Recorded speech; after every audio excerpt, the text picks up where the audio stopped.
کچھ افراد اچھے خاصے دیندار ہیں اور اچھے مسلمان ہونے کے ناطے سے وہ ساری عبادتیں بھی انجام دے رہے ہوتے ہیں، باقاعدگی سے نماز پڑھ رہے ہوتے ہیں، روزہ رکھ رہے ہوتے ہیں، بلکہ اگر خدا نے ان کو توفیق دی ہے تو زیارت اور حج وغیرہ بھی کر رہے ہوتے ہیں،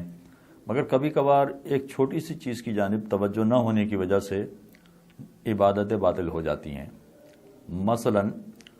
فرض کیجئے کہ زیارت پڑھنے کے لیے گئے اور وہاں سے مہر یا سجدگاہ لے کر آئے۔ عام طور پر جو سجدگاہ لے کر آتے ہیں پھر زیارت سے آنے کے بعد بھول جاتے ہیں، اتنا توجہ نہیں رہتی ہے، لہذا وہ گھر پہ لا کے چھوڑ دیے۔ جن کو تحفے میں دینا تھا، جن کو ہدیے میں دینا تھا، ان سب کو دے چکے، اس کے باوجود کچھ بچ جاتے ہیں، 10 15 20 کچھ مہر بچ گئے، سجدگاہ کچھ بچ گئی، یہ پڑی بھی ہے۔ اب ان کے ذہن میں یہ ہے کہ اگر ان میں سے کچھ ایسے ہوتے ہیں کہ جو باقاعدگی سے خمس نکالنے والے ہوتے ہیں، کچھ ایسے ہوتے ہیں کہ خمس نہیں نکالتے ہیں، خمس نکالنے والے ہوں یا نہ نکالنے والے ہوں، اگر یہ سجدگاہ لے کر آئے ہیں اور سجدگاہ انہوں نے 1 سال تک چھوڑ دی اور 1 سال تک سجدگاہ پڑی رہی، اس کے بعد وہ اگر ان سجدگاہ کو استعمال کر رہے ہیں کہ جس پر خمس واجب ہو گیا، خمس واجب ہو گیا اور اس پر اگر سجدہ کر رہے ہیں، باقاعدگی سے نماز پڑھنے والے ہیں لہذا نماز پڑھ رہے ہیں اور سجدہ بھی اسی پر کر رہے ہیں، تو اگر ایسی سجدگاہ پر سجدہ کیا جائے کہ جس پر خمس واجب تھا، تو ایسی سجدگاہ پر سجدہ کرنے کی وجہ سے آیت اللہ سیستانی کا نظریہ یہ ہے کہ احتیاط واجب یہ ہے کہ ان کی نماز باطل ہے۔ اگرچہ سجدگاہ پر خمس نہ دینا ان کا ارادہ نہیں تھا، یعنی اگر ان کو پتہ چلتا یا ان کی توجہ ادھر جاتی تو ضرور اس کا خمس دے دیتے، مگر توجہ نہیں گئی، اور توجہ نہ جانے کی وجہ سے بہت معمولی سی چیز تھی، بہت چھوٹی سی چیز تھی، اس کی وجہ سے توجہ نہیں گئی اور انہوں نے ایسی سجدگاہ پر سجدہ کر لیا کہ جس پر خمس واجب ہو چکا تھا۔ تو یاد رکھیے کہ جہاں نماز پڑھی جاتی ہے، بالخصوص جہاں کھڑے ہوئے ہیں اور جہاں پر سجدہ کر رہے ہیں، اگر یہ جگہ غصبی ہو اور جس کا خمس نہ نکالا جائے وہ بھی غصبی کہلاتی ہے، تو پھر اگرچہ ہم نے نمازیں پڑھی ہیں اور اچھی خاصی نمازیں پڑھی، سال بھر نماز پڑھتے رہے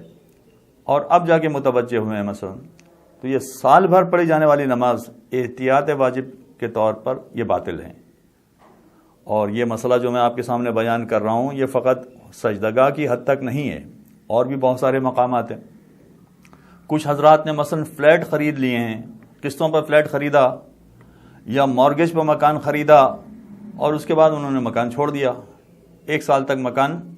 استعمال ہی نہیں کیا، یا استعمال کیا کا مطلب یہ ہوا کہ کسی کو کرایہ پر دے دیا، تو اس مکان پر خمس آ گیا تھا۔ اس مکان پر خمس آ گیا تھا کا مطلب یہ ہوا کہ جب یہ ہمارا مکان بن گیا،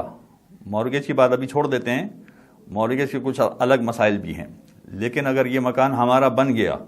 تو ایسی صورت میں اس پر خمس دینا چاہیے تھا، خمس نہیں دیا، رقم پر خمس نہیں دیا، تو اب یہ خمس مکان پر آ گیا۔ اور اسی طرح سے معاملہ دکان پر مثلا خمس دینا چاہیے تھا اور دکان پہ خمس نہیں دیا، تو اب خمس دکان پر آ گیا۔ چنانچہ وہ زمین، وہ جگہ کہ جہاں پر کاروبار ہو رہا ہے یا وہ جگہ جہاں پر رہ رہے ہیں اس پر خمس آ گیا۔ اب اگر یہاں پر بھی سجدہ کر رہے ہیں